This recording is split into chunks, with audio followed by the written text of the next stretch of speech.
നാട്ടിൽ അവധിക്ക് വരുന്ന ഏതൊരു പ്രവാസിക്കും മനസ്സിന് സന്തോഷം നൽകുന്ന ഒരു കാര്യമാണ് നാട്ടിലെ കല്യാണങ്ങളും അവിടുത്തെ സദ്യകളും. അങ്ങനെ എനിക്കും ഖത്തറിൽ നിന്നും അവധിക്ക് വന്ന എൻ്റെ സഹോദരൻ നിയാസിനും നമ്മുടെ അയൽവാസിയും ഞങ്ങളുടെ ചെറുപ്പം മുതൽ ഇന്ന് വരെയും അടുത്തറിയുന്ന ബഹുമാനപ്പെട്ട ചന്ദ്രബാബു ചേട്ടൻ്റെ മകളുടെ വിവാഹ നിശ്ചയത്തിൽ പങ്കെടുക്കാൻ സാധിച്ചു.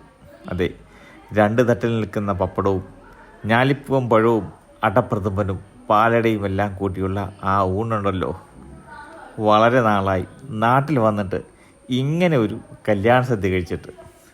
മലയാളി എവിടെ പോയാലും വന്ന വഴിയും ആചാരവും രീതിയും ശീലവും രുചിയും ഒന്നും മറക്കത്തില്ലല്ലോ.